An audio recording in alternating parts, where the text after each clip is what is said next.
The Rainbow Sig was funny. Dude, all the gear shit, like the acro stuff. Dudes love that fucking gun, or love that fucking dot rather. Yes, that's funny shit. What I've noticed is the YouTube audience, like the gun community at large, is very into the gear thing. Yes, very. Like they're obsessed with the gear. Like you'll find this so funny. One of my friends from California came out here. We were shooting together last week. He's a USPSA nerd, masterclass guy, shoots all the time. I mean, did shoot all the time. He's into shooting. He's got all the guns. Like he has a fleet of staccatos. He has a fleet of SIGs. He has a fleet of rifles. Like he wastes money on this shit like crazy. But being a California guy, not allowed to have a suppressor.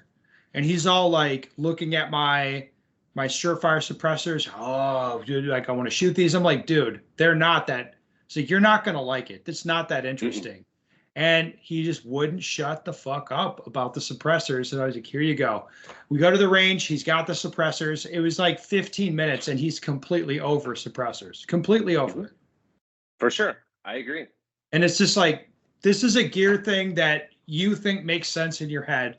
But then actually using one, it's just as lame as I told you it was. Absolutely. Like I think someone asked me that yesterday. Like, hey, when do you, like, how much suppressed rifle do you shoot? And I'm like, almost none. Basically, when I use a suppressor, I've got night vision on and I'm trying to like kill critters around where I live at night. Outside of that, I typically don't shoot with a suppressor. And the thing is, like, if I'm trying to train, the can makes the gun so much hotter, so much faster. And like, I want to have like a fast-paced training session. I don't want to have to sit the gun down and like wait 30 minutes for it to cool down. Like I already bring 2 to 3 rifles out there and a fan, like open the bolt, stick the fan on it, try to cool it down and try to do my best to take care of it. But like the can makes it significantly hotter, like so much faster than without it. Like it's more annoying than anything. Yes, there's places I have to go and it's like where I have to use a suppressor. And to me, it's just, that's an annoying thing about that. It's like, yep, I need to have a suppressor when I'm shooting here because that's the rules. Like have to have it. Dudes are getting TBI'd without them. It's like, okay, we're going to have the suppressor then. But it's not a thing that's like fun to use. No, I also find they make transitions like tenfold harder. Oh, like I just wreck my pants, but yeah, I'm just one of those guys. Just whip it over. I'm just like, put it down. It's like, I'm writing off these pants before the end of the week. It doesn't matter. No, I meant the target transition. Oh, yeah. Okay, yes. It's fucking really hard.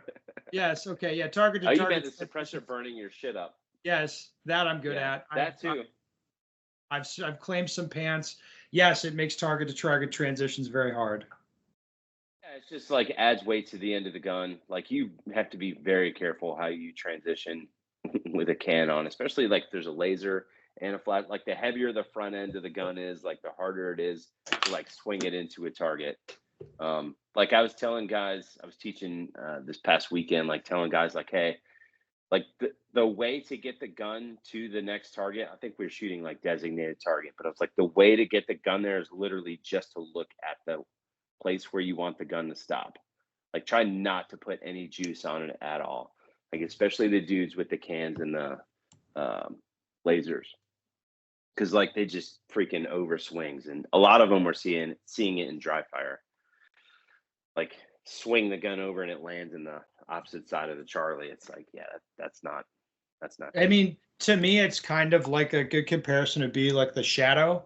The Shadow 2s are front heavy enough that when I'm transitioning it, I have to sort of consciously be restraining myself. Like, don't push it around. Do not push. Yeah. If anything, I'm thinking restraint, right?